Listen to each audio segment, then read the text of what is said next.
Hi, reception. I thought I'd just read you a book for the end of our day today. So I've chosen The Way Back Home by Oliver Jeffers.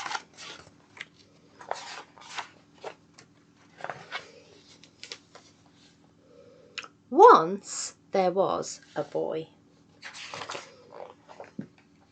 And one day he was putting his things back in the cupboard and he found an aeroplane. Look, there it is hiding. He didn't remember leaving it there, but he thought he'd take it out for a go right away. So he's popping on all of his clothes, his gloves, his hat, and then he's getting it. Oh, he's polishing his aeroplane as well. The plane lifted off the ground and up into the sky. Higher and higher and higher.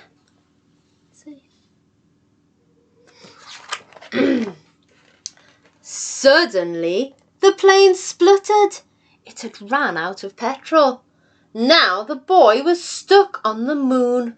What was he to do? Can you see him all stuck? Looks a bit sad, doesn't he? There he is. He was all alone and afraid, and soon his torch began to run out. Up in space, someone else was in trouble too. His engine had broken down, and steering the ship towards a flicker of light, he landed on the moon with a bump. You see who it is? Look there. It's a little green alien. Both the boy and the Martian could hear noises from the dark, and both feared the worst. Look. The Martian thinks there's a big monster on the other side of the moon. And so does the boy. But they're just both making noises, aren't they? Look. But as their eyes got used to the dark, they both realised they'd met someone else in trouble. They weren't alone anymore.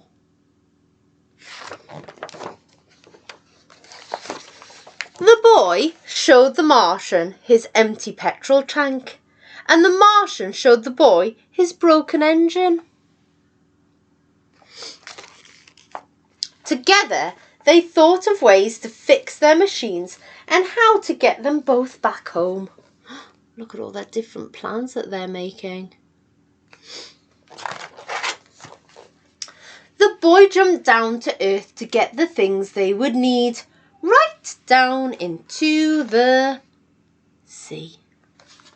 And then he swam towards home. Must be a good swimmer, mustn't he? But by the time he got there, the boy was tired out. So he sat in his favourite chair, just to catch his breath.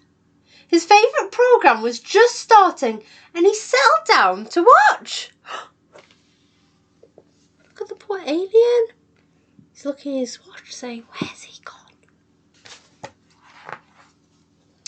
Suddenly, he remembered what he should be doing and rushed off to the cupboard to get what he needed.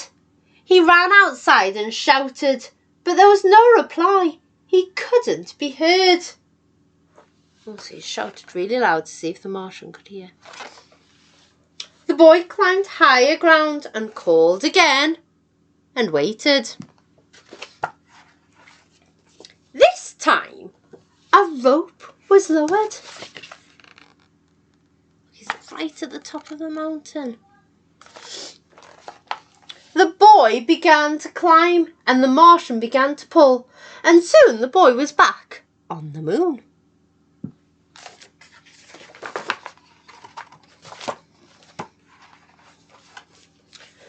The boy fixed up the Martian's engine with the right spanner, and the Martian filled the boy's petrol tank.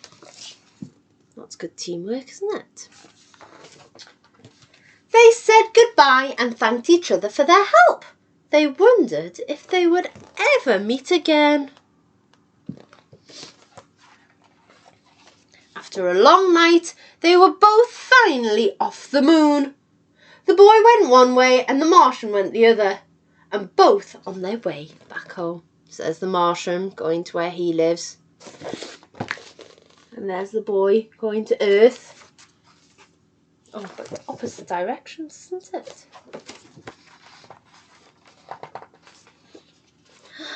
Look. The boy has got a package in the post. It's a little walkie-talkie. And the walkie-talkie's going, Zzz, hello, hello. So maybe they did get to speak to each other after all. Right, see you later, reception. Bye.